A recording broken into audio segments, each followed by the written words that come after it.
Everyone, এটা হচ্ছে techno Camon 40 pro and এটি হচ্ছে রিসেন্টলি লঞ্চ হওয়া ইনফিনিক্স নোট 50 প্রো।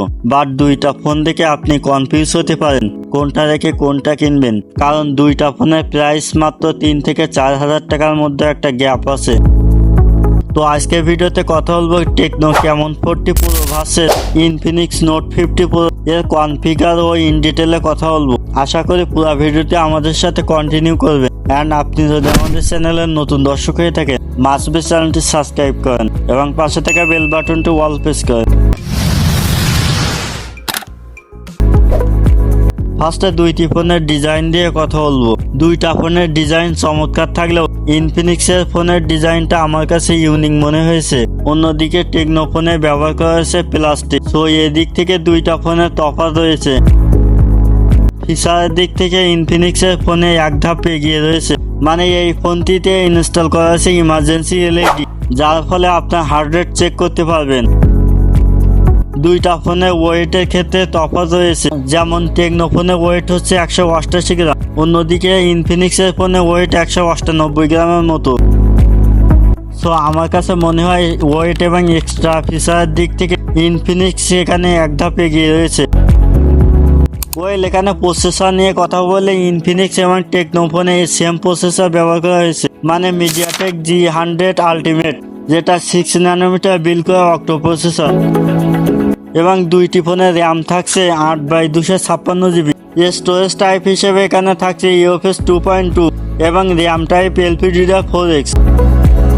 যেহেতু দুইটা ফোনের চিপসেট সেম, তাই দুইটা ফোনে আন্তঃস্কোরও সেম। সো এটি দ্বারা হাই গ্রাফিক্সে গেমগুলো প্লেব্যাক না করতে পারলেও লো গ্রাফিক্সে গেমগুলো ইজিলি খেলতে পারবেন। সফটওয়্যার UI হিসেবে দুইটা ফোনে লেটেস্ট অফ অ্যান্ড্রয়েড 15 থাকছে। ইনফিনিক্স রান করছে XOS 15 আর টেকনো রান করছে iOS 15-এ। এবার দুইটা ফোনে ক্যামেরা প্রসঙ্গে আসলে ইনফিনিক্সের রিয়ারে রয়েছে 50 মেগাপিক্সেলের ক্যামেরা, পাশাপাশি দেওয়া হয়েছে 8 মেগাপিক্সেলের আল্ট্রা 8 প্লাস একটি ডিপ সেন্সর, আর ফ্রন্ট বা সেলফি ক্যামেরা হিসেবে 32 মেগাপিক্সেলের। ফোনটি ব্যাক ক্যামেরা দিয়ে 2K/30 fps ভিডিও রেকর্ড করা গেলেও ভিডিওতে অনেক শার্প পাবেন। ইনফিনিক্সের ফোনের তুলনায় টেকনো ফোনের ক্যামেরা আমার কাছে বেশি ভালো মনে হয়েছে, কারণ টেকনো ফোনের প্রাইমারি ক্যামেরা 50 মেগাপিক্সেলের, যেটা সোনি LYT সেন্সর প্লাস 8 মেগাপিক্সেলের প্রাইমারি, আর ফ্রন্ট বা সেলফি ক্যামেরা হিসেবে 50 মেগাপিক্সেলের। সুতরাং ক্যামেরার দিক থেকে এখানে টেকনো ফোন এগিয়ে রয়েছে। দুইটা ফোনে ইনস্টল করা আছে 5200 mAh একটি হিউজ ব্যাটারি। তবে চার্জিং এর দিক থেকে ইনফিনিক্সের ফোনে পাবেন 90 ওয়াটের ফাস্ট চার্জার এবং 30 ওয়াটের ওয়্যারলেস চার্জার এখানে সাপোর্ট করে। অন্যদিকে টেকনো ফোনে রয়েছে 45 ওয়াটের চার্জার এবং এখানে ওয়্যারলেস বা বাইপাস চার্জিং এর কোনো সুবিধা থাকছে না। সো অবশ্যই ফাস্ট চার্জিং এর দিক থেকে ইনফিনিক্স ফোন এগিয়ে থাকবে। এবার কথা বলা যাক ফোন দুইটির ডিসপ্লে নিয়ে।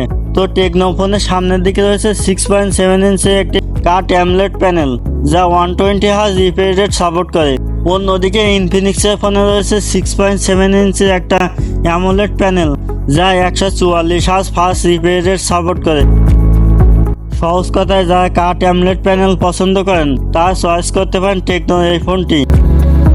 তবে দুইটা ফোনের প্রাইস প্রসঙ্গে আসলে ইনফিনিক্সের ফোনের দাম হচ্ছে 31,999 টাকা, অন্যদিকে টেকনো ফোনের দাম হচ্ছে 27,999 টাকা, 8/256 জিবি ভ্যারিয়েন্টের দাম। সুতরাং সব দিক থেকে বিচার করলে ইনফিনিক্স নোট 50 প্রোটাই ভালো হবে, কারণ এই বাজেটে ইনফিনিক্সের metal frame, fast charging, wireless charging support করে, মানে টপ লেভেলের ফ্ল্যাগশিপ ফোনের সাথে ইনফিনিক্সের ফোনে পাবেন। সো ভিউয়ার্স, এই ছিল আজকে ভিডিওটি ভালো লাগলে অবশ্যই চ্যানেলটি সাবস্ক্রাইব করেন। ফেসবুক পেজ থেকে দেখলে ফেসবুক পেজটি ফলো করে রাখুন। দেখা হচ্ছে নতুন কোনো ভিডিওতে, সেই পর্যন্ত ভালো থাকবেন, সুস্থ থাকবেন। আসসালামু আলাইকুম।